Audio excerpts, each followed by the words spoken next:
um programa Educar para Transformar, aqui da TV Cidade de Santo André. Como todos sabem, são convidados a participar de um bate-papo, uma conversa interessante sobre um assunto que com certeza você já parou em algum momento da sua vida para pensar. Levar conhecimento e informação é muito importante.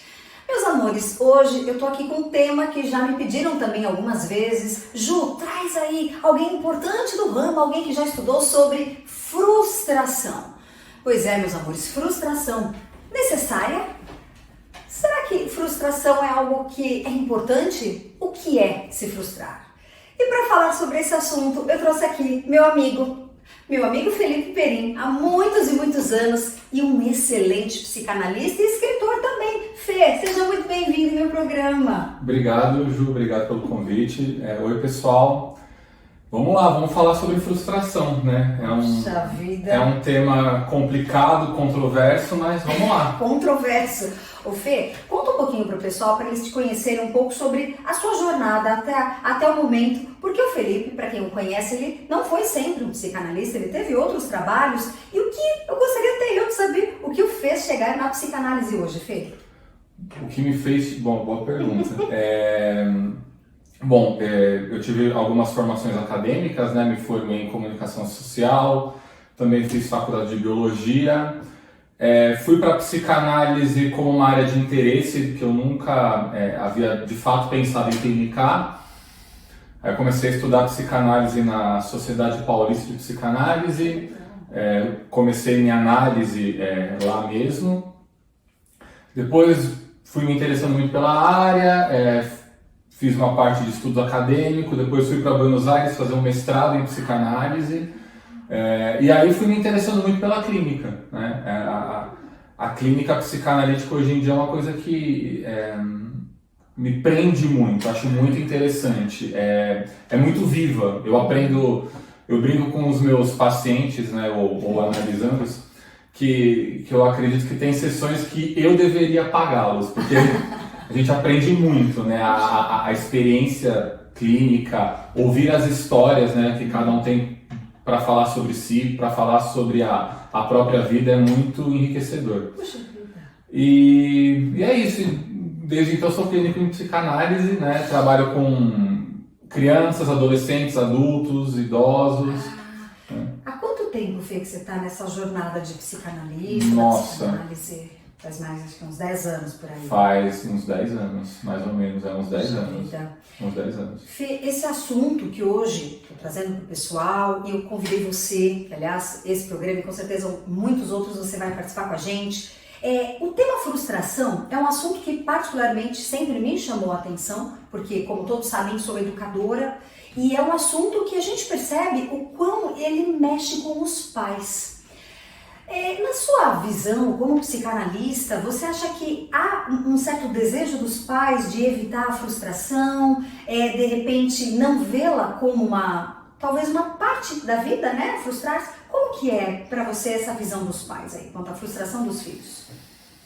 Sim, sobretudo porque acredito que, primeiro, os pais não sabem muito bem como frustrar os filhos, né? Tem diversas questões, né? Então, hoje em dia os pais trabalham demais, né? Pais, cuidadores, enfim, quem se preocupa com o cuidado da criança, né? Trabalham demais e às vezes vem nos momentos que tem com a criança uma forma de compensar, vamos dizer assim, essa ausência. E aí, qualquer tipo de frustração, seja uma bronca, um não, né? Qualquer coisa assim acaba sendo evitado, né? E a frustração é extremamente importante para a educação de uma criança, para um adolescente, né? É muito importante. Uma coisa que você está comentando, eu vejo que a família, Felipe, eu não sei se eu estou sendo, né? Porque eu já pensei sobre, e a gente estudou também que a família é o primeiro mundo da criança. E na sua visão, a família evitar a frustração, ela faz com que a criança também não tenha uma boa adaptação depois perante ao mundo? Há sérias consequências nessas atitudes? Então, um psicanalista britânico chamado Donald Winnicott, ele falava que a família é esse primeiro ambiente, né? E uma das principais funções ali da família, né, dos cuidados, é dar à criança confiança para ela vingar no mundo, né? Para ela conseguir encontrar o seu lugar quanto sujeito. E cada vez mais eu vejo que a gente, quanto sociedade, padece disso, né? Nós não temos confiança, né? Não damos confiança aos nossos filhos, não damos confiança aos nossos adolescentes, né? Aos nossos jovens. E aí muita gente me fala assim, mas é porque você vê a sociedade hoje em dia, alta criminalidade, segurança, né? Diversas questões aí. Faz muito sentido, mas assim, a gente tem que lembrar que, por exemplo, uma grande revolução cultural que aconteceu na Europa, né, maio de 68, foi feita por jovens que nasceram durante a Segunda Guerra Mundial. Né? Então, você vê que a conjuntura social não é necessariamente uma desculpa. Né? Então, a confiança que os pais depositam nessa independência, né, da criança é extremamente importante. Né? E eu acho que é interessantíssimo o que você está falando. Sempre penso que a criança nos vê muito como exemplo de ação. Né? Como diriam os antigos, né? As ações, elas falam mais do que palavras. E muitas vezes a criança dá para o outro aquilo que ela recebe.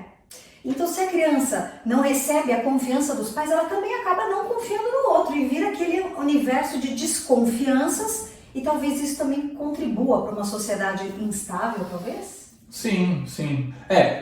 Quando a gente fala em confiança, é tanto a confiança desse sentido, quanto a confiança nela mesma, né? Numa insegurança. Então, a gente vê cada vez mais jovens, adolescentes. Hoje em dia é interessante, a adolescência hoje em dia é um período que dura talvez dos 12 aos 38, 40 anos. Porque você vê, né, pessoas com 35, 36 que ainda, né, moram com os pais, por N fatores, mas existe talvez uma dificuldade de confiar em si e querer encontrar um lugar individualizado no mundo, né? E cada vez mais isso vai ficando mais esporádico, né? As pessoas vão se cercando as pessoas vão se cercando de segurança, vamos chamar assim, de coisas confiáveis. Então você vê cada vez mais jovens que têm medo de desejar. Então você vê jovens que não têm um desejo de explorar o mundo, de conhecer, de se aventurar. São cada vez mais desejos, vamos dizer assim, rasos. Então, eu quero, com 18 anos, fazer uma faculdade para ganhar tanto, ou fazer uma faculdade para prestar um concurso público, que vai garantir a minha aposentadoria, que vai garantir a minha previdência, que vai garantir a minha estabilidade. Você pensar isso quando você tem 35, 40 anos é uma coisa. Agora, você pensar isso quando você tem 18... Felipe, você acha que isso está relacionado à questão do jovem se sentir pressionado a ter que estar dentro de um padrão, ter que estar adequado a nós?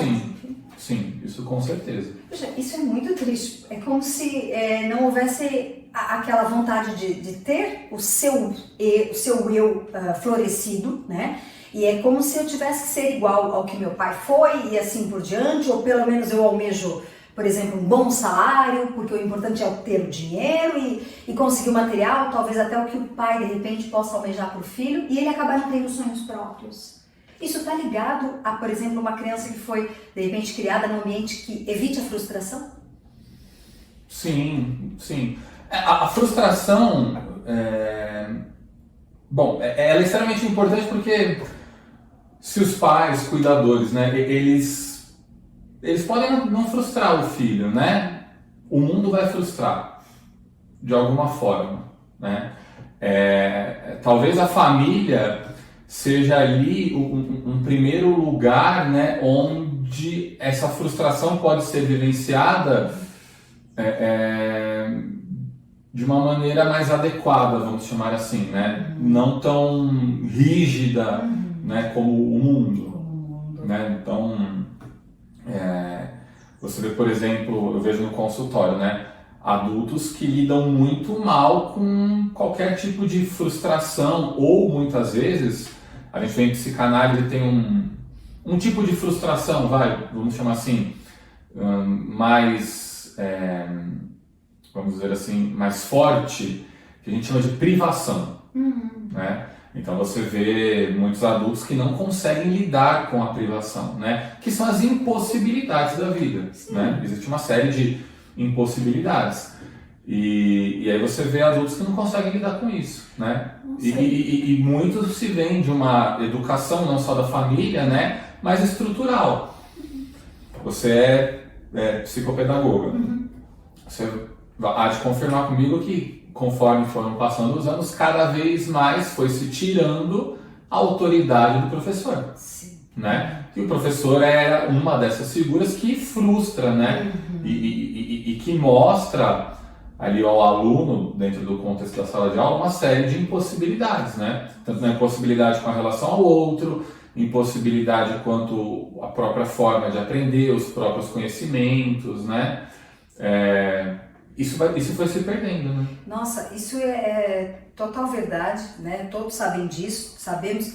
Realmente o professor, ele aponta questões que muitas vezes nem a própria criança, né, passou, às vezes não prestava atenção, que tinha uma certa dificuldade, o professor apontou para poder orientar, mas muitas vezes, né, as famílias não entendem desta maneira, como uma pessoa que está ali para ajudar, mas que a ajuda não é passar a mão na cabeça e aceitar situações incorretas, né? Por exemplo, uma criança que às vezes quer algum objeto, a outra criança quer junto, então qual das duas vai ficar? Aí o professor orienta e a mãe ou o pai em casa, não foi justo, era o meu filho que queria primeiro, um apontador, coisas tão simples, mas que no dia a dia acontecem e o professor muitas vezes orienta. E de fato, em casa as famílias não sabem, muitas, né? Nós não estamos falando de todas, mas há um processo que nós, a cada vez mais forte, do não haver uma frustração, o meu filho deve ter aquilo que ele precisa, aquilo que ele quer, mas a criança precisa ser orientada, porque nem todos os desejos devem ser satisfeitos, né? Devemos satisfazer, não é, Felipe? Sim, sim. A psicanálise, o olhar psicanalítico, ele traz uma questão bem peculiar quanto ao desejo, né? Então, porque o desejo ele nunca é alcançado, né? Você nunca deseja o que você tem, né? Você sempre deseja o que você não tem. Então, o grande barato, o grande legal da vida é você desejar, né? E você ir trocando os objetos. E você entender que não é o objeto que vai te trazer uma plena satisfação. Toda coisa que você consegue, todo objeto, carrega consigo um grau de frustração. Porque é essencial para você poder desejar, né? Eu quero uma coisa, consigo. Aquilo não vai me satisfazer plenamente e eu troco, né? Então, a gente vive uma coisa assim, que o que eu desejo vai me trazer plena satisfação, ou a palavra que se usa muito hoje em dia que me dá alergia, que é felicidade, né? Vou ser feliz com isso, com aquilo, então eu vou ser feliz quando eu tiver o cargo certo, quando eu estiver morando em tal lugar, quando o meu filho estiver fazendo isso, ou a criança, né? Eu vou ser feliz quando eu tiver tal brinquedo, tal coisa. E não funciona, né? Porque não importa o que você tenha, você não vai ser, né, plenamente feliz, né? Felicidade não é isso. Mas a gente vive mais uma vez, né? É uma questão cultural que se foi criado de que os pais seriam como se fossem fiéis depositários da felicidade dos filhos. Então, os pais criam os filhos não só para que eles não se frustrem, mas que eles não fiquem tristes, para que eles tenham uma vida feliz. Plena, né? E aí você vê cada vez mais casos de crianças que se suicidam, né? Crianças com depressão, jovens em estados depressivos severos, né? Esse culto à felicidade que prejudica, né, a experiência de vida dos jovens. Há um aumento, de fato, Fê, de pessoas com depressão, há um aumento que foi de fato visto, que as crianças estão... Então não é só porque às vezes a gente fala, tem mais pessoas depressivas, mas a gente não sabe se isso... Então, de fato, realmente houve esse aumento, não é só as nossas... Sim, tem dois pontos, né? Existe uma epidemia diagnóstica de depressão, né? Então, se você pegar o DSM, né, que é o Manual Diagnóstico de Psiquiatria, né, das síndromes, eu não tenho nada contra o manual, mas ele é um manual diagnóstico, não é nada mais que isso, né? Se você ler lá os tipos de depressão, né, e as características de cada um dos quadros, com certeza você vai se enquadrar em um deles, né? Todos nós. Então, isso que a gente chama de depressão, né? Um fator interessante. O nome depressão, ele veio no século XVIII. Tinham duas linhas psiquiátricas, né? Tinha a psiquiatria britânica e a psiquiatria francesa. A psiquiatria britânica tinha esse mal-estar, né, dos afetos, que a tradição medieval chamava de melancolia, que derivava da bilis negra. Eles imaginavam que era um tipo de líquido dentro do corpo que causava esses humores, né?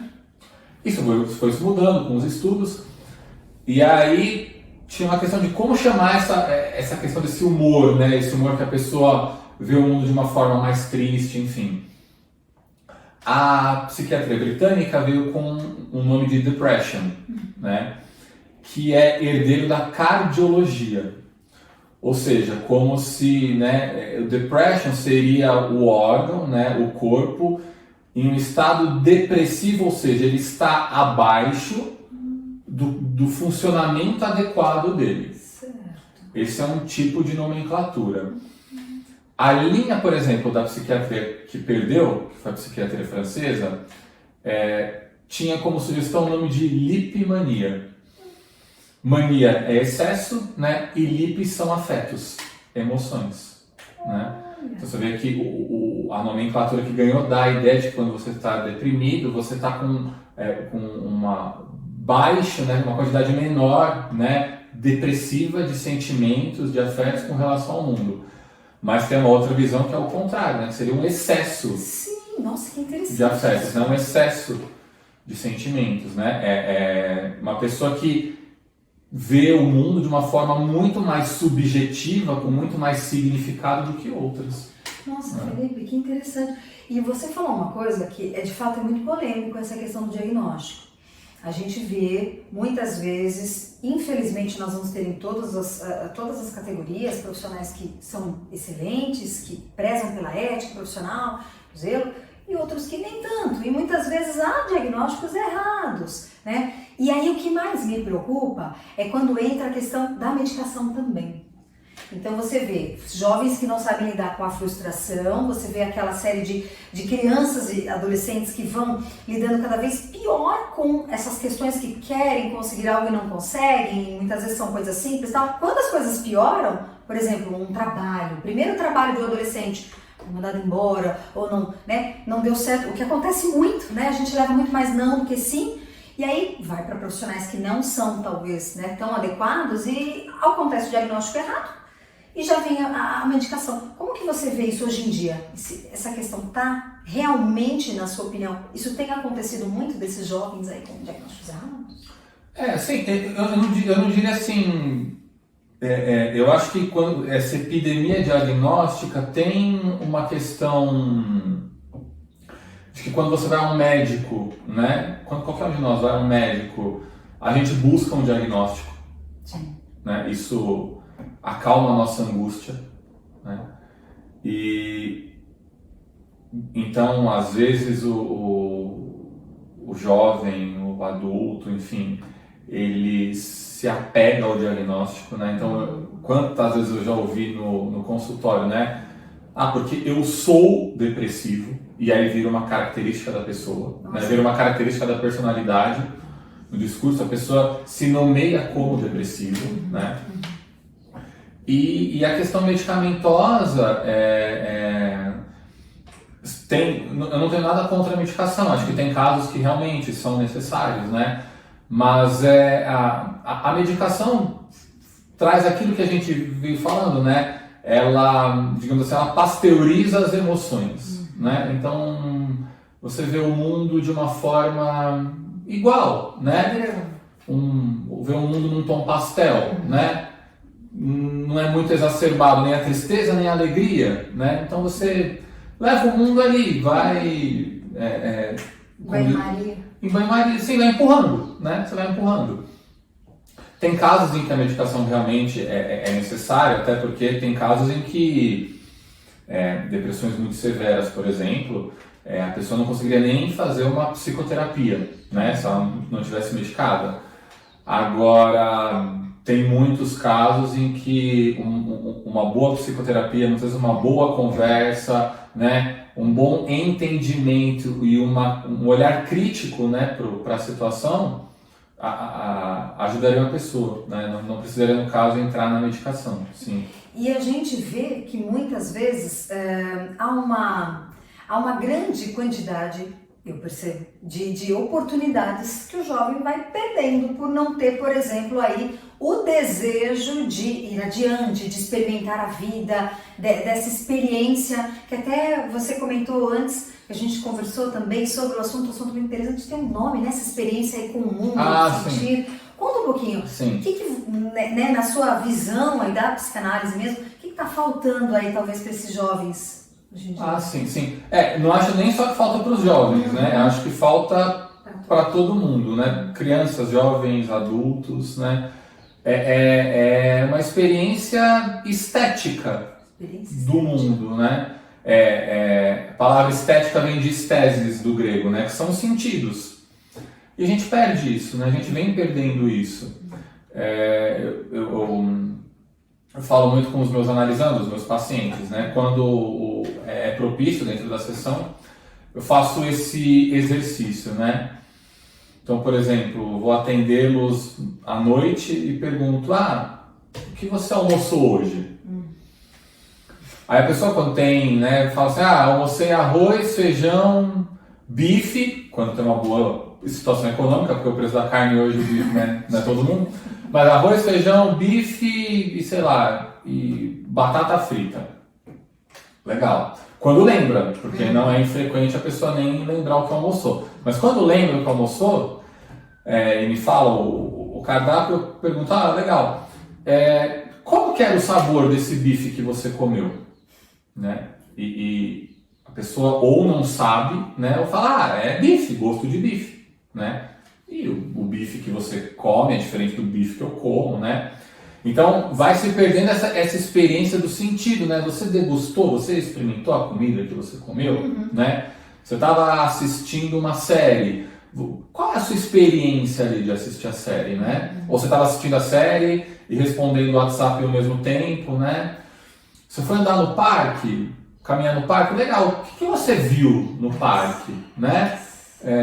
Você foi tomar um café na padaria, no balcão da padaria, o que você ouviu no balcão da padaria? O que estava sendo comentado? O que estava sendo discutido? Isso são experiências estéticas, né? A gente vem perdendo isso, né? Então, tudo fica uma experiência, uma vivência muito rasa, né? E isso faz o quê? Enjoa-se rápido e vai se perdendo interesse pelas coisas. A gente vê muito isso nas crianças, né? Criança brinca com uma coisa, larga, já brinca com outra e larga. A criança tem um afeto que a gente vai perdendo, né? Conforme a gente envelhece, que é a curiosidade, né? Que isso é extremamente importante. Então a criança é muito saudável para ela, né?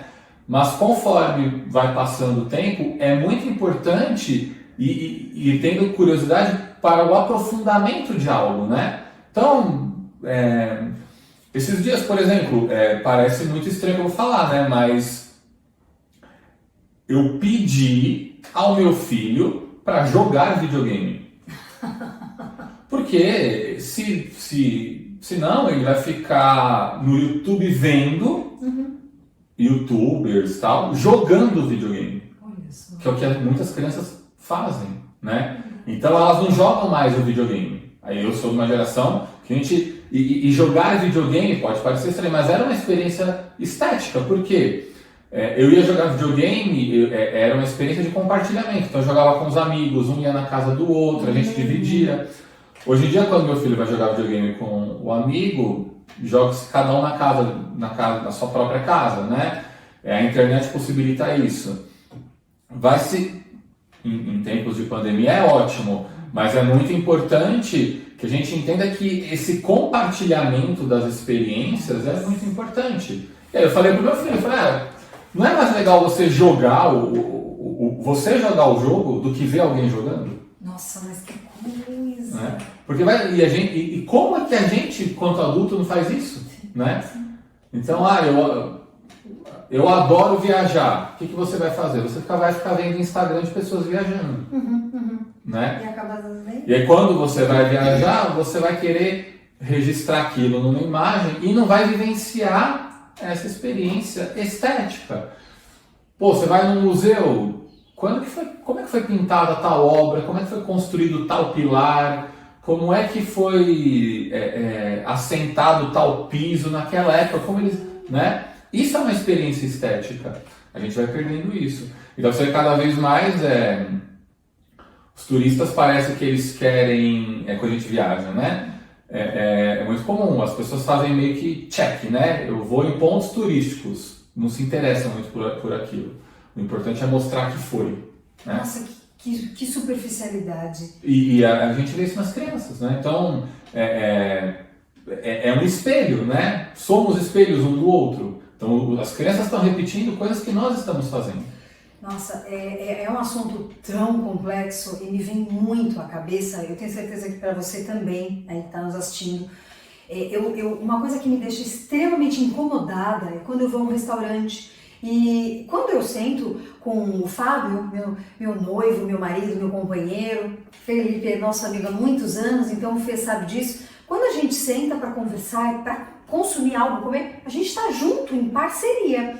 Então a gente não vai só para comer, a gente vai conversar, a gente vai compreender o lugar, a gente vê outras pessoas passando.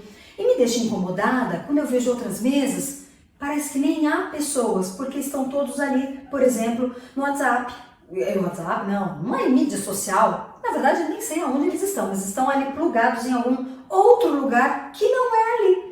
Às vezes chega o prato e sem querer você nota isso nas mesas, chega o prato, as pessoas nem sempre dão atenção ao que chegou, vão comendo mecanicamente e o mundo vai se tornando mecânico para muitas pessoas. Quando você atende as crianças e quando eu estou com os meus alunos, eu percebo que falta um pouco do interesse pelo lugar, a curiosidade, parece que eles estão replicando o que eles veem. Né? Que muitas vezes, às vezes eu escuto, né, alguns pais, meu filho não conta o dia, eu tenho que ficar perguntando. Mas quantas vezes não parte também dos pais o não perguntar, né? O estar junto? Então o filho já cresce naquele dia a dia do pai às vezes não se interessar. Eu estou muito errada, né? Isso que eu estou falando. Isso mesmo. E o mundo vai ficando sem essas vivências, Fê, as pessoas não se interessam. Sim, e aí o mundo fica um porre, né? Fica muito chato. Né? É muito chato, porque você não, por exemplo, você deu o exemplo do restaurante, né?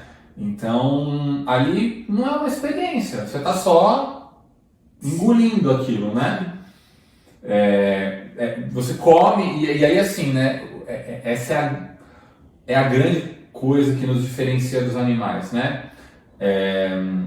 Um animal come porque ele tem um instinto ali, né? É um instinto de sobrevivência, fome. A gente também tem isso, né? É evidente. Mas não é só isso, né? Então a gente pode... o ato de comer pode ser uma puta experiência, né? O ato de conversar, de caminhar, né? De dirigir, de ouvir uma música pode ser uma puta experiência. Desde que a gente não esteja preocupado em consumir, né? O consumir, ele traz muito disso. é aquilo. O importante é como se fôssemos uma ameba. Sabe a ameba, quando a gente aprende na escola, que a ameba vai lá e fagocita, né? O intruso. Engole ali um outro ser e pronto, vai pro próximo, né? A gente tá assim. Né? E não tem uma vivência ali, né? Eu sei que nós estamos até, eu nem imagino quanto tempo que já deu, porque, meu Deus, que entrevista deliciosa. Eu gosto quando a conversa mexe com vocês e também mexe com a gente, porque é uma experiência também para mim, com certeza. Sim, claro. Mas eu percebo que isso tem interferido, Felipe, nos vínculos. As crianças estão deixando de ter vínculo com os amigos. Sabe aquela troca do salgadinho que um traz e o outro... Hoje o que eu percebo é esse salgadinho é meu e eu tô aqui no meu joguinho, enquanto às vezes tem um jogo ali no meio para todo mundo, mas aquele jogo não tá interessante, o que é mais legal é ficar aqui.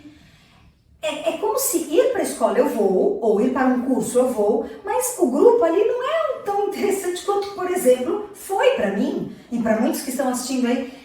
Essa questão do viver sem experienciar atrapalha nessa questão também da criação de vínculos, né?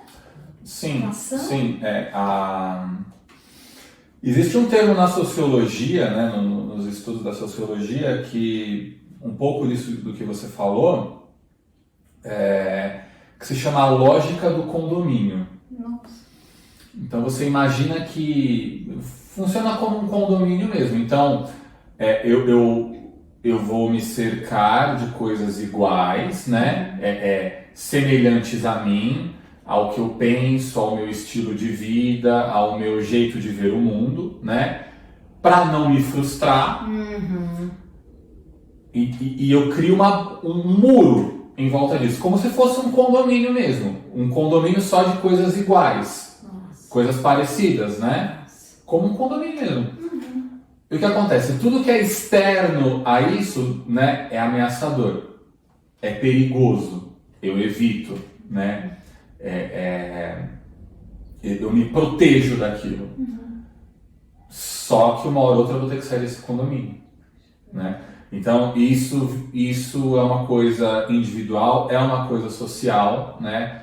A gente vê muito isso no Brasil. Não é coincidência que na realidade concreta cada vez mais se ergam condomínios, né? Mas é aquilo, e cada vez mais você vê, né, que a experiência que se dá dentro do condomínio. Então a pessoa não precisa mais sair do condomínio para ir no supermercado, para ir na feira, para ir na academia, para andar num parque, né? E quando ela sai, ela vai para um outro tipo de condomínio chamado shopping. Né? Então assim, fica muito restrita a experiência do mundo. Né? E aí o que se cria, tudo que está fora, tudo que é diferente é ameaçador. É quase como se evitasse a frustração. Sim. Porque o que é diferente vai me causar um impacto, vai me desequilibrar, né? E o fato que não se enxerga é que constantemente a gente vive em desequilíbrio, né? O ser humano, na sua subjetividade, ele é desequilibrado. A subjetividade vem de conflitos.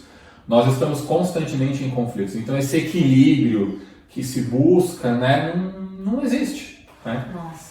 Mas a gente busca tanto esse equilíbrio, vai se cercando de coisas iguais, parecidas, seguras, que a gente vai perdendo uma puta experiência do mundo, né? E perdendo talvez o lado mais bonito, que é ser humano, né? Que é esse ser que tem a razão associada, então a gente sabe não só ir atrás das necessidades, sabe sentir, sabe experimentar, usar a inteligência a nosso favor. E a gente perde a capacidade de lidar com diferenças, né? Nossa. Que é uma coisa que é notório, né, na sociedade hoje. Nossa, questão do preconceito. Tem muita coisa pra gente conversar. Eu não queria terminar esse programa sem falar a questão que o Felipe também se tornou escritor, né, Fê? Também me tornei escritor. Tá. Na verdade foi bom, nós estudamos juntos desde a assim, primeira vez que estudamos juntos foi na pré-escola, né? Pré-escola mesmo. Depois ficamos um tempo sem nos ver e aí voltamos a estudar juntos no ensino médio, né?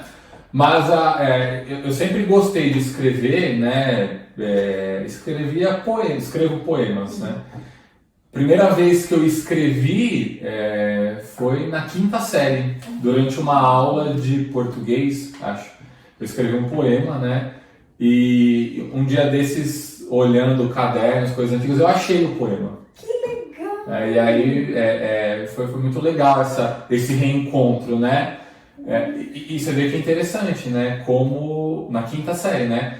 Como uma criança tem todo um mundo subjetivo, né? Tem todo um mundo muito interessante que a rodeia, né?